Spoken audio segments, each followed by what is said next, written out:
everybody. Good afternoon, Rotarians. You guys are doing so good with that. And then soon I'll be gone. Thanks to Kathy Adams for being a greeter today. You can sign up and be a greeter as well. Right online and off of our newsletter link. Or in the lobby, and you also can sign up for the Moment of Inspiration, and we have one today. Appreciate Todd Wheeler for signing up to lead us in the Moment of Inspiration, the Pledge of Allegiance, the four-way test, and then we'll have an opportunity to greet everybody. So Todd, thank you so much. Thank you, President Kevin. Today we're going to hear from Jim Lee with the National Weather Service. Have you ever thought about how integral the weather is to our daily lives? Many of you likely commented on the weather as you rode the elevator up to our Rotary meeting today. Weather is a good icebreaker question when you start a conversation. Earlier this week, I spoke with a relative that I had not spoken with for some time via telephone. What do you think the first question out of his mouth was? How's the weather? We schedule our lives around weather. Many of you have trips planned this spring if you're weary of Iowa's cold winter. Weather can affect our moods, and some people have seasonal affective disorder. Weather can cause uncertainty when we see weather alerts scroll across our TV screens. March starts the beginning of severe weather season. When you hear Al Roker or Jim Cantori talking about the weather, it's usually breaking news. Winters can be long and cold, however, we all look forward to spring and the promise of new life. Summer ushers in opportunities for outdoor sporting activities, cookouts with family and friends, and those all-important summer vacations. Mark Twain once said, if you don't like the weather, just wait a few minutes. That seems very apropos for Iowa's weather, doesn't it? Anthony D'Angelo offers this word of advice. Wherever you go, no matter the weather, always bring your own sunshine. I grew up in Las Vegas, where it averages 290 days of sunshine per year. After I moved to the Midwest, I have come to appreciate the four seasons and the opportunity that the varied weather patterns offer. As you leave here today, take a moment to embrace the weather and the beautiful day that it is. And now please join me in the Pledge of Allegiance, the four-way test, and a brief reading by your fellow Rotarians. I pledge allegiance to the flag of the United States of America and to the republic for which it stands, one nation, under God, indivisible, with liberty and justice for all. And now the four-way test. This is the truth, is it fair to all concerned, will it build goodwill and better friendships, will it be beneficial to all concerned. Now please greet your fellow Rotarians.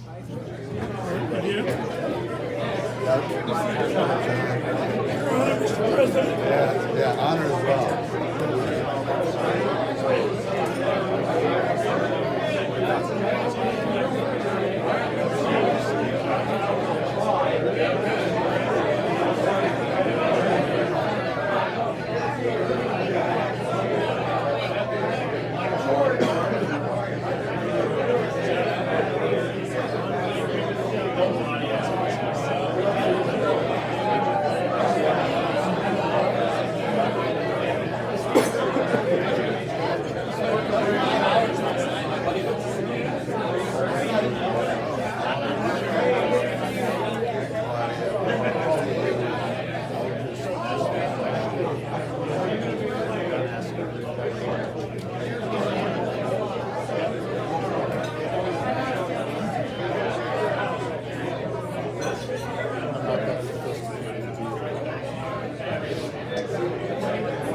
here today.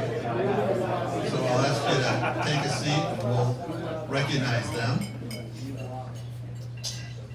First of all, Marnie Hockenberg has two guests, and they're sort of guests. They're sort of guests because they both applied for membership. It's not official yet. You're close. We've got Melissa Merrifield, Marketing Director at Hy-Vee Exemplar Care. And I should say stand and then remain standing, if I have to say that. Stand and remain standing, and we will recognize you as a group all at once. Also in that boat is Tina Smothers, owner and CEO of Integrated Asset Management. And then we also have as guest Tyler Campbell, principal at Finn Strategies, a guest of Carter Smith. We have John Richardson with the Iowa Hospital Association, a guest of Abai Nadi Purim, and Sydney Snell, wife of Mark Snell. So welcome everyone, glad to have you with us today. And we also have an honorary member with us that I want to recognize. Honorary members are something where we have folks that have been key contributors to the state of Iowa, and we want to recognize them, and we welcome them, and we have one today. Governor Branstad, great to have you here.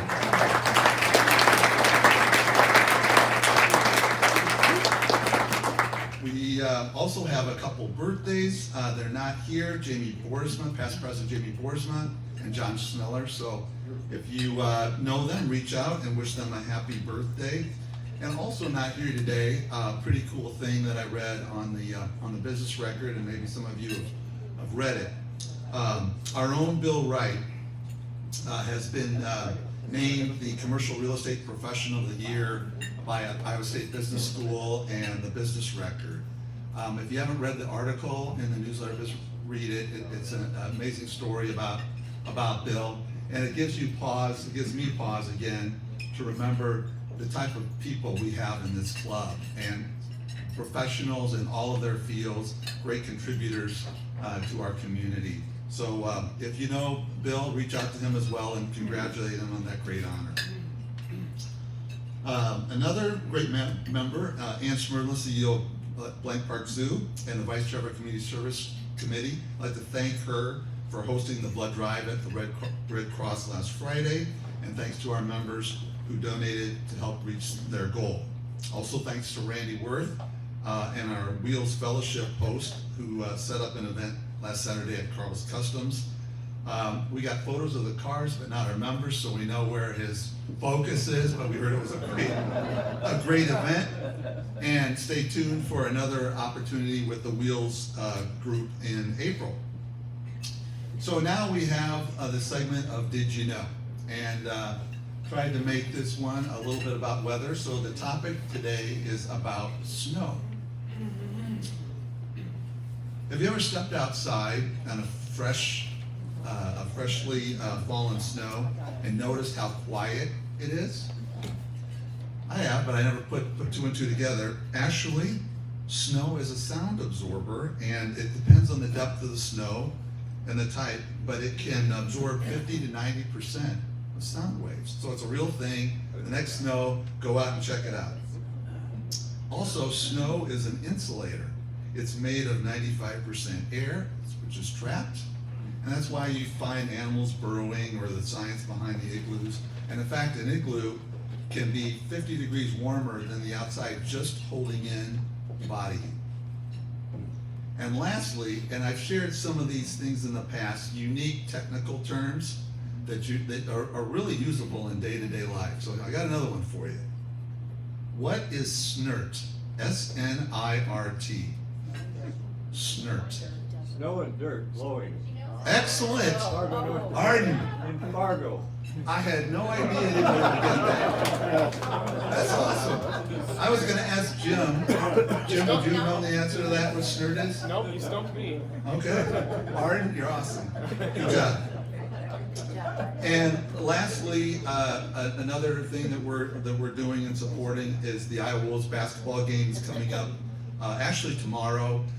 There are the sheets on the tables with the QR code. You still can go and attend the game, and you order it through the QR code. They're $20 per ticket, and $10 go to the End Polio Now Fund. And now I'd like to invite Leslie Schaefer up to introduce our. Rolling on the floor. Oh, No. Sorry. Not Leslie. Sorry, I got ahead of myself. Sorry, past President Doug Saltzgaber. We have ROFL, Rotarians on the floor laughing, to come up, and now this better be good. No,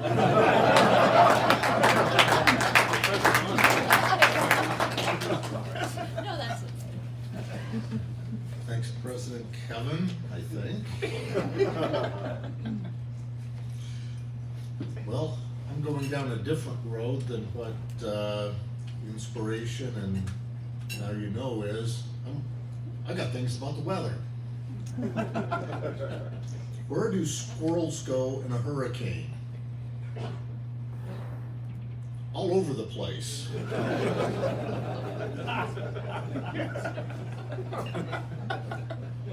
What is it called when it's raining ducks and geese?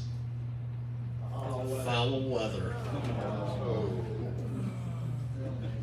What is the wettest animal? A reindeer. Oh. All right. Really? This is a weather forecasting stone. How does it work? If the stone is wet, it's raining. If the stone is dry, it's not raining. If there's a shadow on the ground, it's sunny. If it's white on top, it's snowing. If you can't see it, it's foggy.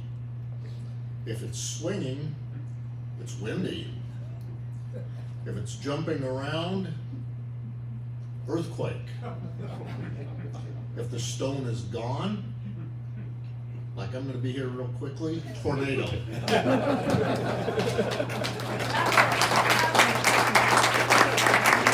done. And now, let's come on, introduce our speaker.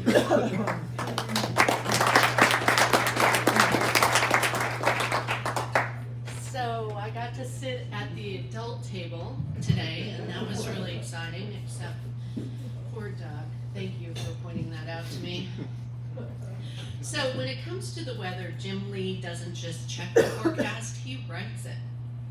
Born and raised in Iowa City, Jim took his passion for the skies to the University of Oklahoma, where he earned a Hey, who said what? that? Woo! Okay. Oh, woo. I thought it was a boo. Oh. Sooner! Okay, so he earned a Master's of Science degree in meteorology. His career kicked off in the tropical paradise of Key West, Florida, where he spent 5 years tracking everything from sea breezes to hurricanes before returning to his Midwest roots in 2008. Since then, Jim has been a fixture at the National Weather Service office in Johnston. He keeps Central Iowa informed, prepared, and occasionally amazed by his expertise in climate history, aviation weather, and outreach. When he's not analyzing storm patterns, Jim enjoys hitting the trails, fishing, and embarking on adventures with his family. And if the weather takes a turn, you'll find him enjoying a really good movie. So with that, Jim, come on up.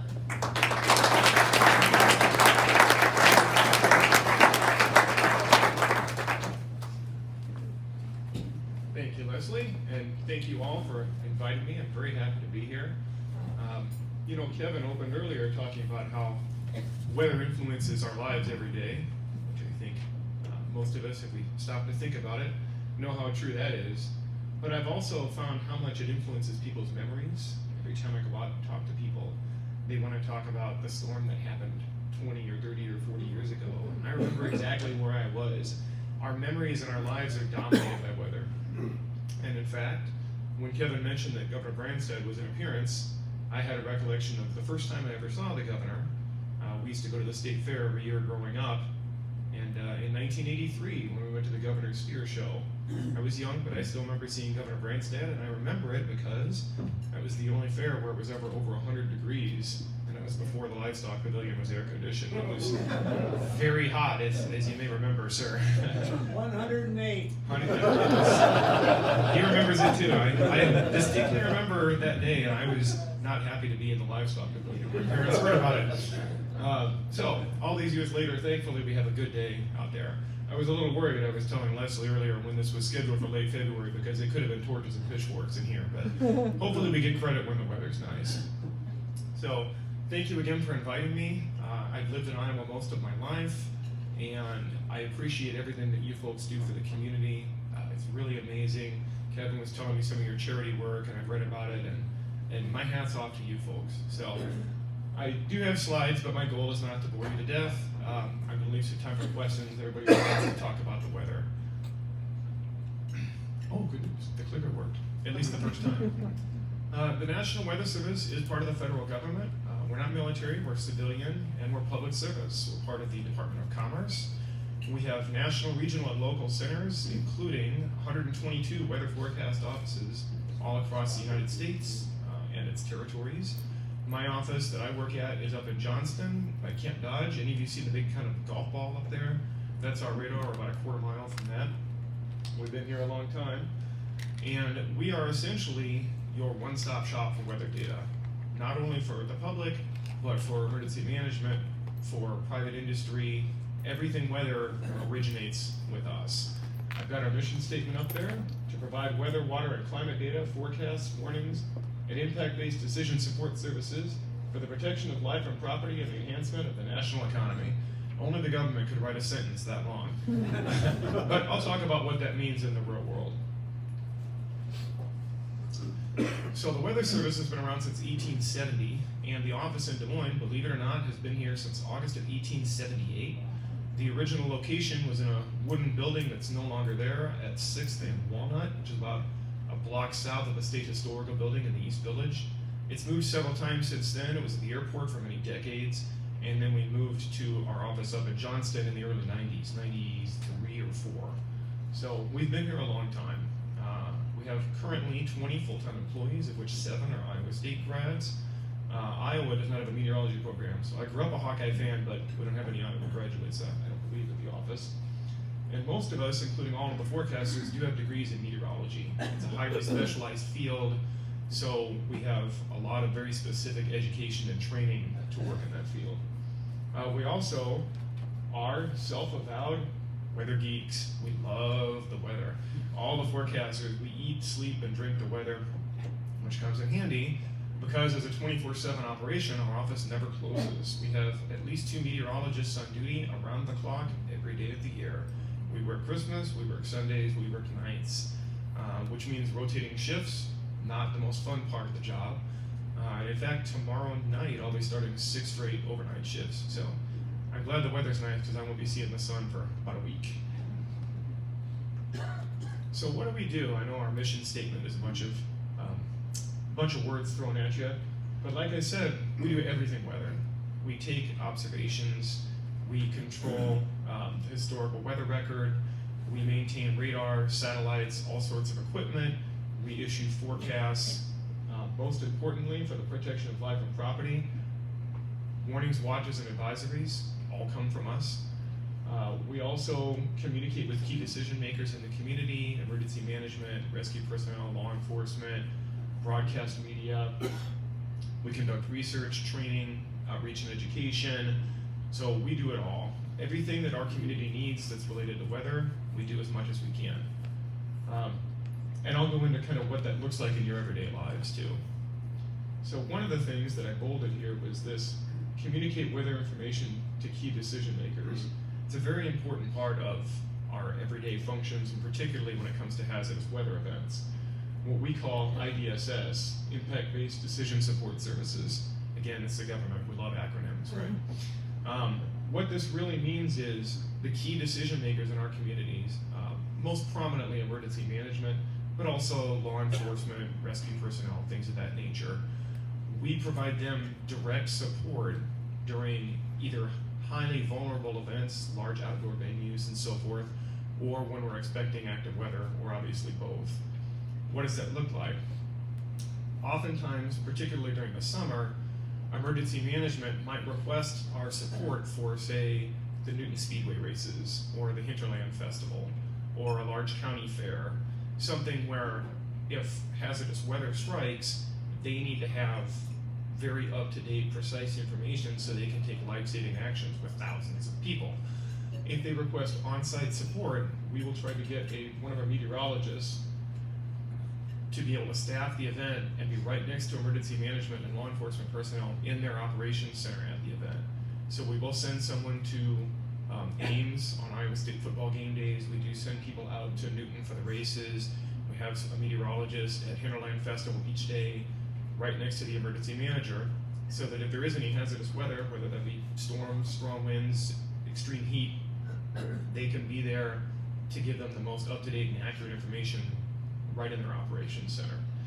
Other times, our partners might request virtual support, which means that we're supporting them from our office. We provide them daily briefings on the upcoming weather forecast, and if there's impending weather, we'll call them and give them a heads up. There's storms coming in, you have about this long until they strike. This is the wind speeds we're looking at. So we are actively communicating with them to keep people safe. So we do a bunch of stuff, right? How does that affect you? What does that look like in your lives? All the weather information you get has its genesis with the Weather Service. So when you watch the TV news and they're showing you like the computer model forecasts, we run the computer models. When they're showing you what the high temperatures were today, those are our observations. Every time you see the warnings scroll on the TV, where they pop up on your phone, you've probably had those wireless emergency alerts, we call them. That's because we issued the warning. Sirens sound based on our warnings. Schools make decisions based on our warnings.